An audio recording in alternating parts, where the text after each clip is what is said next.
The previous owners and residents of this palace have left a significant mark in the healthcare system, journalism, entrepreneurship, and art of Subotica. The project for the palace was commissioned in 1906 by Dr. Miksa Dömötör, a physician and a multi-talented intellectual, and devised by architects from Budapest, the Vágó brothers, József and László.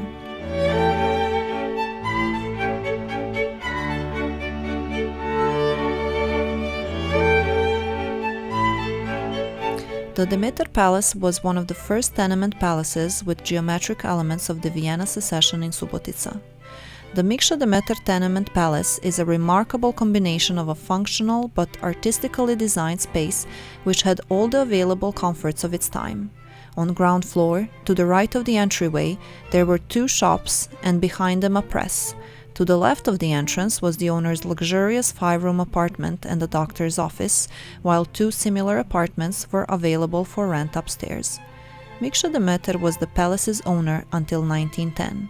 In the period between the 2 world wars, it was occupied by Klára Gereb, who was an academic graphic artist, as well as Ferenc Fanyves, one of the most prominent journalists of that time in Subotica.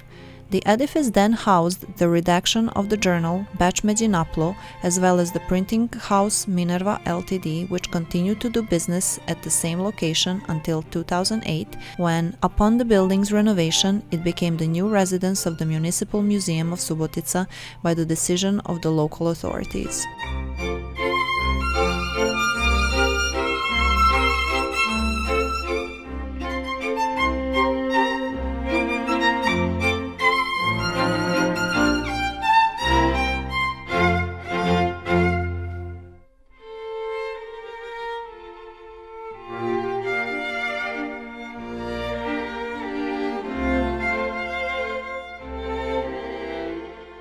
The Vágó brothers' buildings are always adorned with bird motifs, and they are visible on this house as well. The motif is most pronounced on the wrought iron rail decorating the balcony, where 2 birds are facing each other. The palace is a building of special interest within the town center, a space of great cultural and historical importance.